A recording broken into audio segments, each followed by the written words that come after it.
Okay. That's so So I get tired. Good morning, everyone. All right. So today is the last lecture of thermodynamics for the whole semester. All right. No more thermodynamics. So we need to finish chapter 21 today, and it's not surprising that next Tuesday, nobody should be surprised. Next Tuesday we have a what?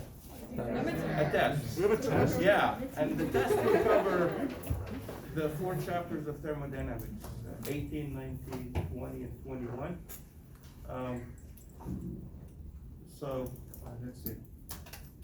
I would emphasize the heat engine, which is 2 examples I'm going to do now, and then there will be a third one. Let's see. You will have the entire period to finish it, so an hour and 25 minutes. Please arrive on time. You will not get extra time just because you arrived late. So make sure you arrive on time. Don't come late. Okay. The best way to review your 4 homeworks, your 4 worksheets. Let's see. The example from the class. I was gonna say quizzes. Oh yeah, quiz. Yeah, we have the 3rd quiz. The solution will be posted soon, and then review those. The example problems in the book also are good. So if you can do problems without consulting the solution, then it means you have understood them. If you have to keep consulting the solution each time, you probably have not understood the problem. So that's the only way to understand physics. To fully understand is to do problems. You have to be able to do problems. Okay. And I'm trying to show you a systematic way of doing that. So let's get into it. And by the way, next Monday is a holiday. We don't have schools next Monday. All right. Let's get into these problems here. So I have a heat engine. It uses a monatomic gas. That means CV is 3/2 R, and CP is 5/2 R, right? And it goes through this cycle. Now, because the cycle goes clockwise, right? It's a clockwise cycle, isn't it? You go from 1 to 2, 2 to 3, 3 to 1. That's a cycle. Is the work done by the gas? Is that positive, negative, or 0? 0. Up. 0. I heard. I'm sorry. The work done. It's positive? Positive. Yes, it is positive. In fact, so when you go clockwise, the work done by the gas, by the way, this one should say WS, the work done by the system or the gas. Because when you go this way, the integral is the area under this curve here. So you would get this whole area. So by the time you go clockwise, it's actually this area. The area equals. So, all right. So you're given here the pressure, the volume at this point, the volume at this point. And so we know the volume at every single point. So we know the volume at 1, the volume at 2, and the volume at 3. So why not write them down in a table? The volume here is in cubic centimeters. Cubic centimeters are not good units to work with to get stuff in joules. So I would like to write everything in cubic meters. When you go from cubic centimeters to cubic meters, you have to divide by how much? By a factor of what? 1,000,000, 10 to the 6th, yes. So let's write it down. So V1 is 200 cubic centimeters. So divide that by 1,000,000, so you get 2 times 10 to the minus 4. So, and if I make a mistake, please tell me, because I will double check in my table here, but just tell me. So 2 times 10 to the minus 4. Between 2 and 3, the volume doesn't change. It's a vertical line. So both of them are 600 cubic centimeters. So it will be 6 times 10 to the minus 4, and 6 times 10 to the minus 4. Let's get some pressures. The pressure here at 1 it is 200 kilopascals, so that's 200,000 because it's kilopascals. The pressure at 2 is also 200,000 because it's an isobaric process. So 1 and 2, both of them are 200,000, or 2 times 10 to the positive 5, right? 2 times 10 to the 5th. So 2 times 10 to the 5th.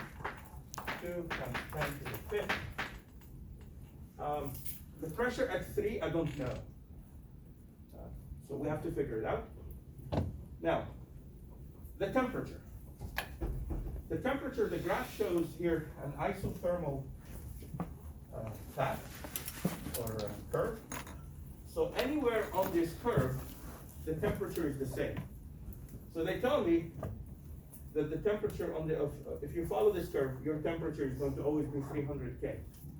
So point 1 and point 3 are both at what temperature? 300 K. So what did I say? 1 and 3, right? So 300 and 300. So I'm missing 2 things here. Okay. So I might need the number of moles of the gas to calculate things. So why not get them? So we know that PV equal to nRT. So PV over RT will give me N, right? So N will equal to PV over RT. Now I have to choose a point where I know P, I know V, and I know T. One of those points is the first one, right? This first point. So use it. So let's do it. So P times V over R times T. So let's do that. And I will write down what I have. And we started doing this one so last time, right? So does anyone remember? 0.16. 0.16. Thank you. So those are the number of moles. So now let's fill in these 2. So once I know the number of moles, I can find what the temperature. Good. You'd say 300, right? Yeah. Yeah, okay. That's kind of low. It's pretty cold. Really cold. Yeah. So let's calculate the temperature at 2. So I know that I will use the ideal gas law again, right? T2 V2 over NR will give me T2. So T2, I will try to do it here. T2 will be T2 V2 over NR. So knowing N already, so it's 0.016, and P2 and V2, so you can calculate the temperature at 2. It should give you 900, more or less. So this one will be 900. Right, now the pressure here, let's calculate it. So what's the, so this one's set right. Pressure there, this is P3. So nRT3 divided by V3 will give me T3. So you might want to plug those in, and let's do that. Can someone plug in the numbers? So nR times 300 divided by the volume, which is 6 times 10 to the minus 4, should give you the temperature. Let's do. I'm sorry, it should give you the pressure, and I will show you what I have. 6.7. 6.67. 6.67 times 10 to the what? 4. 10 to the 4th. Since everything is 10 to the 5th, let me make it 0.667 times 10 to the 5th. Does that make sense?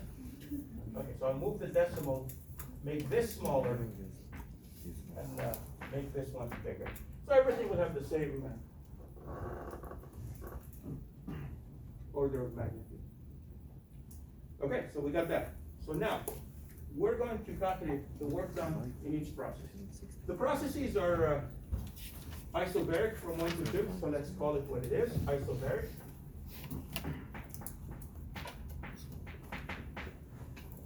From 2 to 3, it's iso what? Choric. From 3 to 1, it's isothermal. There are a few numbers that you can, or a couple of numbers that you can write immediately. If it's isochoric, what do I know? Work Work is 0. Work is 0. So 0 for work. Isothermal, Thermal energy zero. Is it the heat or delta E? Delta E. Delta E. Adiabatic will be the heat is zero. So for this one, it's delta E thermal. Thermal energy doesn't change if the temperature does not change. So those are two numbers that we have. I'm missing 7. Okay, so let's get them. Yeah. So let's get them. So let's go for the isobaric. So for 1 to 2. 2. Isobaric. I know that the work done is what?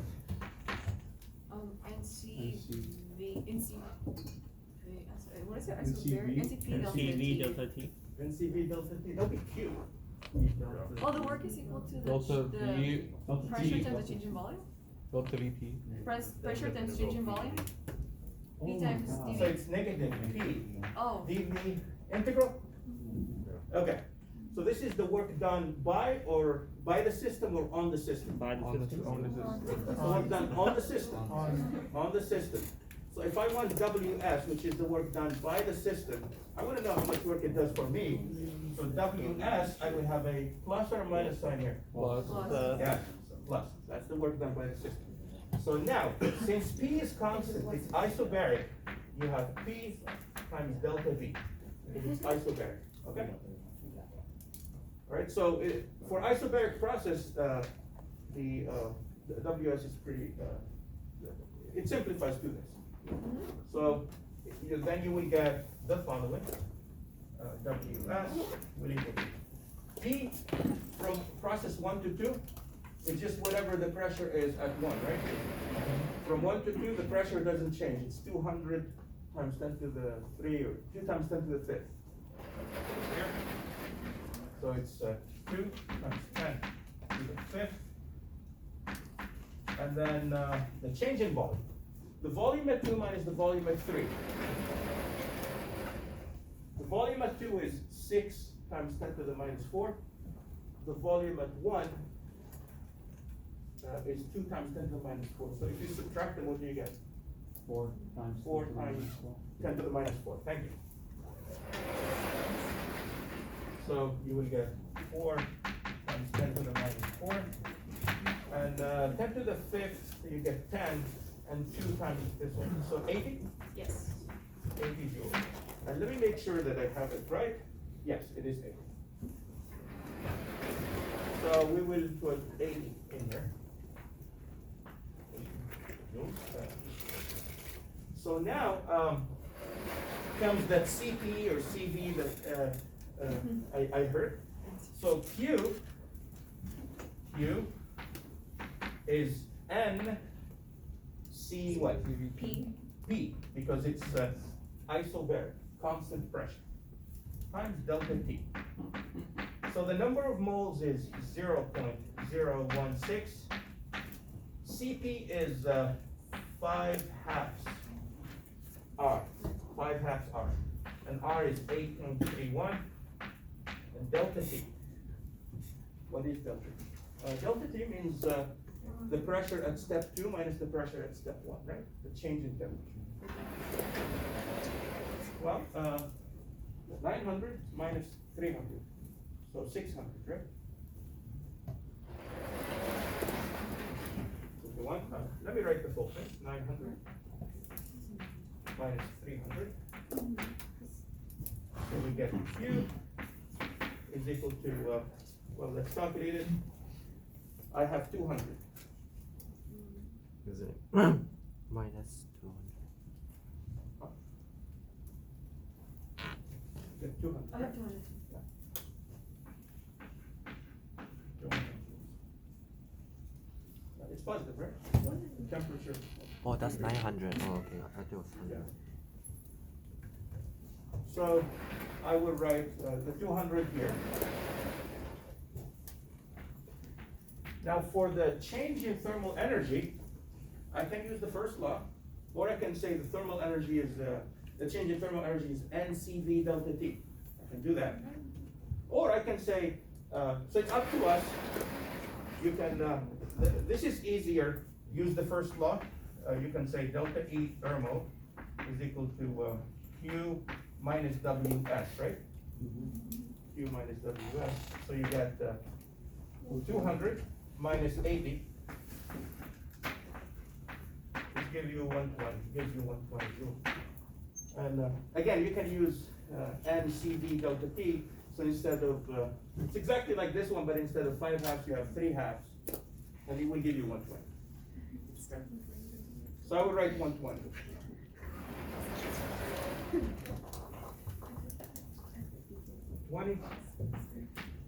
Okay. Next is, we said isochoric, so no volume change. If the volume doesn't change,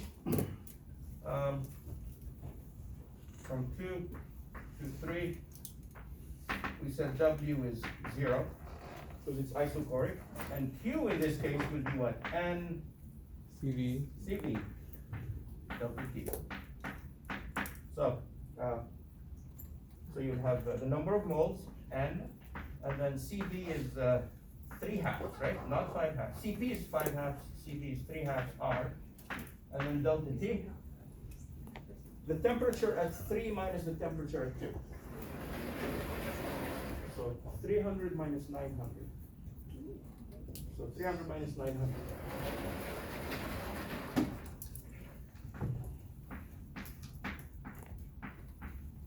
And you get Q is what? Would be negative 120. Yeah. Oh yeah, it's exactly like this one, but instead of 900, yeah, thank you. Joules. Now what is delta E thermal? 120. If W is 0, Q is delta E. So that's also equal to delta E thermal. So this was good. So we'll have 2 things to fill up. So minus 120 for both. Minus 120. And minus 120. I guess we could have guessed it in retrospect. If the total has to be 0. Yeah, so, okay. I didn't foresee that. All right, let's see. All right, so let's go to the other one now, the isothermal. What is the work done in an isothermal process? From 3 to 1. WS is what? Does anybody remember that? Oh, We derived it. natural law. Yeah, One over V initial. T ln of V1 over V3, right? V final over V initial. The initial is 3 in here and the final is 1. And if it's W, the work done by the system, there is a minus sign.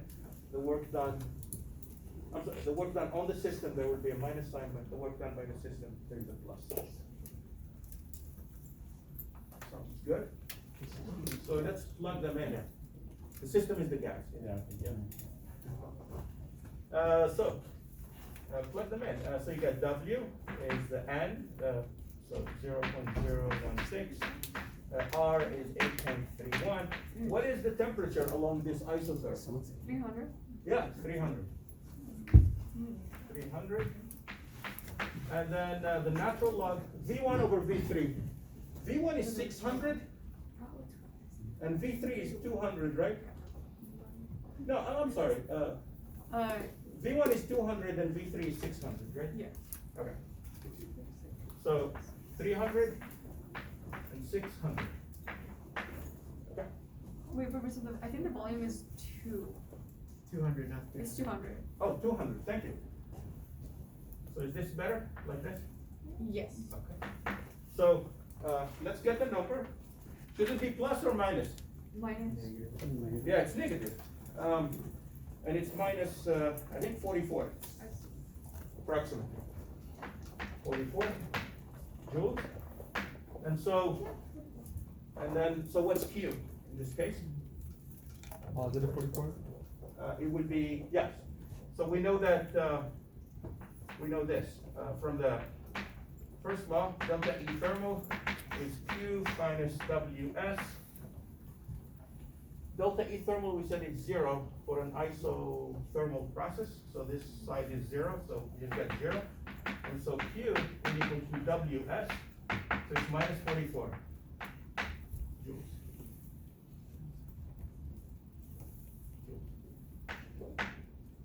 Make sure I have all of them right, yep, minus 44.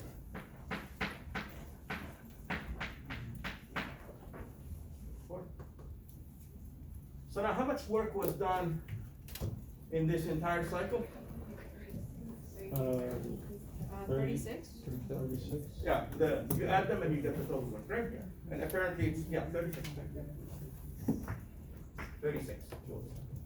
Now they want the efficiency, right? They said find WQ delta E for each step. We did this. We just did. Now the efficiency, does anybody remember what the definition of efficiency was? Work Yeah. given over QH over QC. heat Mike. received or Yeah. something? Heat received? Let me get to it. So let me answer a question and then I'll come back to, yeah? I was gonna say, isn't Q supposed to be positive 44? Or Yeah. what is that? I'm not worried. No, it's equal to the work done by the system. Yeah. Let's see. Q minus WS is 0, therefore Q is equal to WS, and WS is minus 44, so they're equal to each other. Or like once you add Q plus You know, W. the total's gonna be the Which one same. would be zero? What you put negative, minus and negative, so. Oh, okay. Am I missing something? No, you're good. It's okay? Yeah. All right, yeah, when I'm near the board, I can't really think much. Okay, so, okay, so if that's okay, that's okay. Yeah, Q minus, so it's fine, it's fine. What did we wanna do again? Find the efficiency. Efficiency. Efficiency is defined as this. What you get versus what you put in. What you get versus what you put in. What do you get out of a heat engine, out of an engine? What does it do for you? It does work for you. So this is the work it did for you. It did an amount, 36 joules of work for you, right? So it's the work that it gives you, the work out divided by the amount of heat that was consumed or burned to give you this. So over QH. Now the work out is 40, we said 36. Now how much heat was put into it? 200. It's 200, yeah, it's 200. So this is the heat that you absorb from the hot reservoir. Over 200, and 36 over 200 is 18 over 100, so 18%. Let me check that that's correct. 13? 0.1? Yeah, 0.18, Yeah, 0.8. yeah. So that's 18%. Okay, so that's the efficiency of this engine. So you put 200 joules of heat in? into Yeah. the engine? Yeah, and this, and you wasted 164 joules of heat. So the heat that you actually used to give you useful work is 200 joules, but only 36 of them gave you work. The rest went into heating the environment. Yeah. So if you had like a system that gave you multiple positive Q values, you would sum up those Q's to get Yes. QH? Okay, Yes. gotcha. I think the next problem will have that. Okay. And actually, the idea is this: QH is the heat you absorb from the hot reservoir, right? Now, if heat goes into the system, we have two reservoirs. There's the cold one and there is the hot one. If heat flows into you, is it coming from the cold reservoir or from the hot one? From the hot one. Your system has a temperature that's warmer than the cold reservoir, but cooler than the hot reservoir. It's between those, so that it can flow from the hot to you and flows from you to the cold.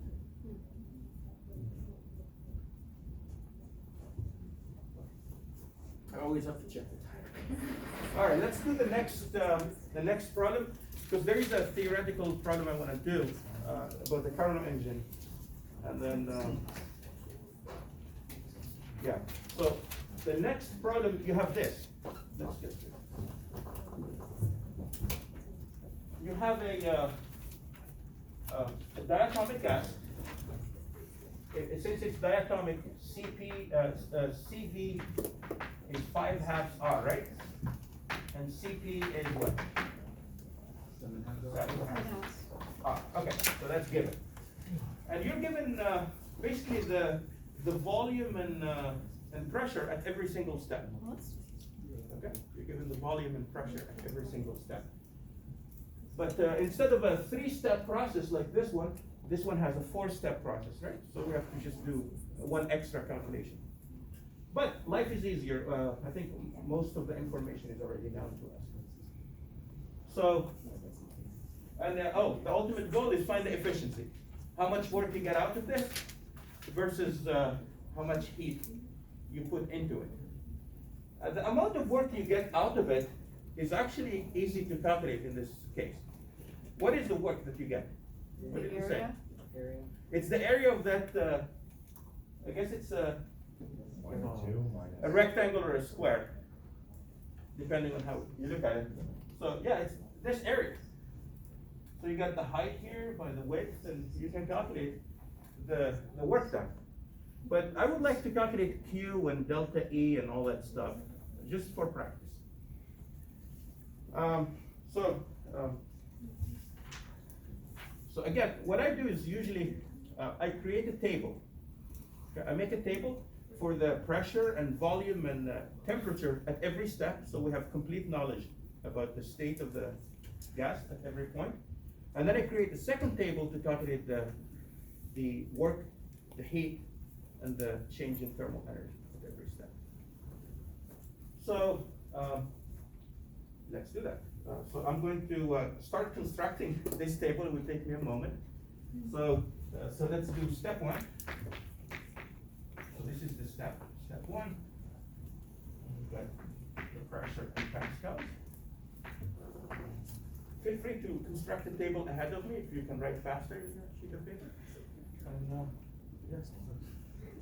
So the volume in cubic meters, and the temperature in Seg.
I drew the thing I wanted to draw.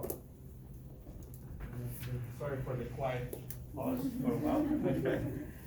So let's fill out the table here. For the pressures, they're in atmospheres. So we need to change from atmosphere to pascals.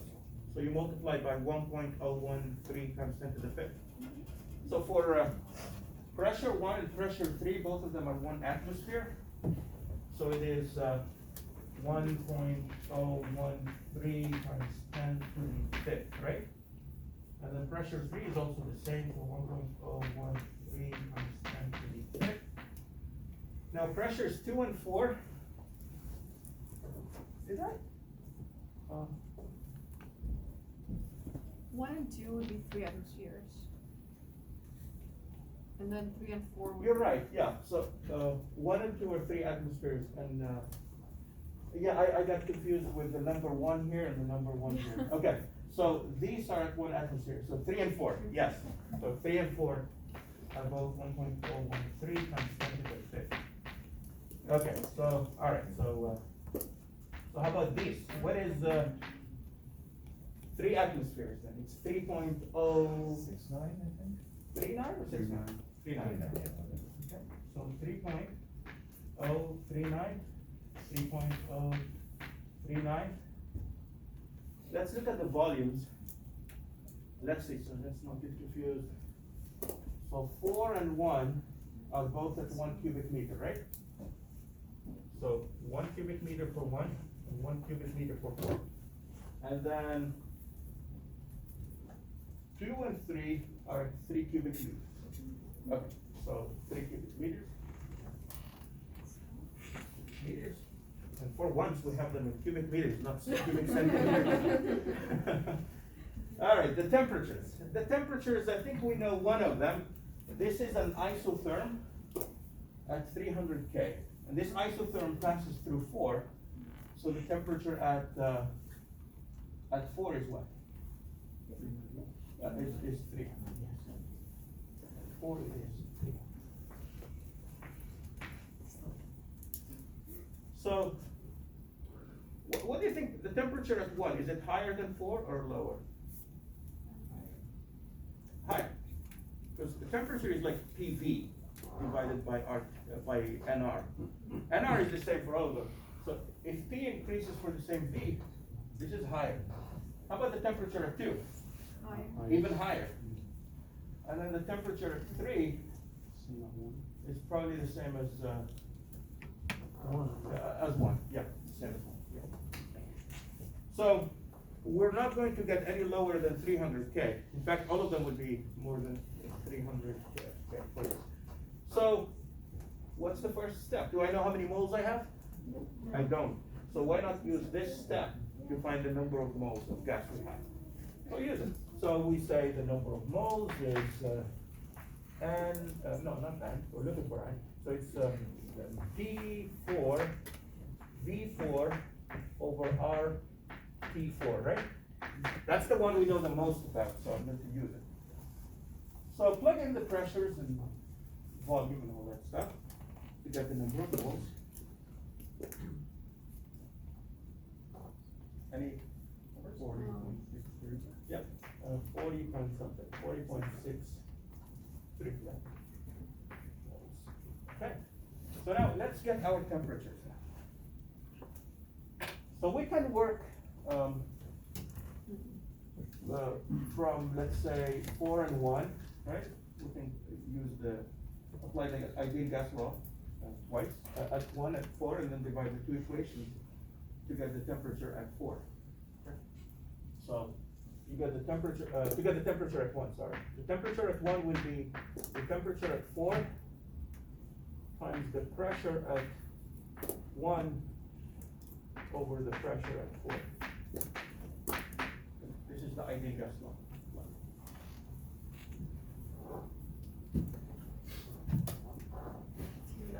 Why did we pick 0.4 to calculate moles? Would it be the same if it's any point? It's the same at any point, Okay. but if we go to any other point, I need the temperature also. Oh. So this one is readily available. That's right. Otherwise, it's the same. Okay. So should we go on with this one? Because the volume between 4 and 1 is the same. So V4 and V1 cancel, then you should end up with it. Yes. I just wanted to make sure, it's because it's isoporic that it's Ti over Pi is equal to T4 over P4, right? something. Okay, cool. I know that it's gonna be higher, so I made the higher over the lower. Oh, okay. So essentially it's this, essentially, let me do it here. So I know that, P4, V4 over P4 is equal to NR, right? Right. And also P1, V1 over P1 are also equal to NR. Then we can, okay. So if you set them equal, V4, V1 cancels, and you can solve for T1. Okay, perfect, thank you. Yeah, and I think that's correct. So since P1 is 3 times P4, right? The pressure at 1 is 3, the pressure at 4 is 1. So I would just have to multiply P4 by a factor of 3 to get the temperature at 1. So if you do it, you would get, what is 3 times 300, that's 900, right? Okay, check this. So 900. Then I can use 1 and 2 to calculate the temperature. Again, you write the ideal gas law at step 1, the ideal gas law at step 2, and then divide the two equations together. In this case, P1 and P2 are the same, the pressures are the same, so the pressure will cancel, and you end up with P2 will equal to P1, and then V2 over V1. And this will give you 2700.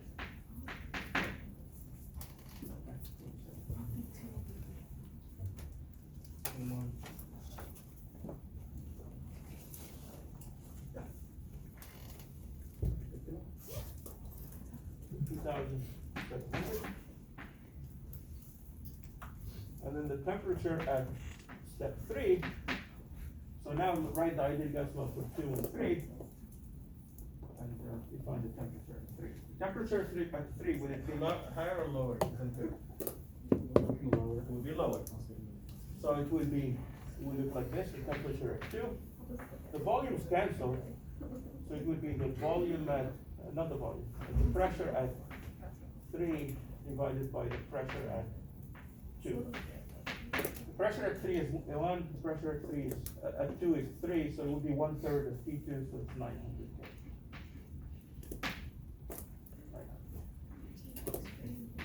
So that is that. So we did the first statement. Now we can start calculating the work done and the heat. So now the work done, 2 of them are 0. For 2 of them, which works are 0? From 4 to 1 and 2 to 3. From 4 to 1, it's 0 because it's isochoric. The volume doesn't change, so 0. And the other one is from 2 to 3, right? So this one is 0. So that's good. 0 is always nice to work with. Yeah. Then let's do process, let's say 1 to 2. Yeah, let's start with 1 to 2 since we have complete information now. So from 1 to 2, what kind of process is it? It's iso what? Isobaric, constant pressure. It's isobaric from 1 to 2, isobaric. So Ws is equal to P times delta V.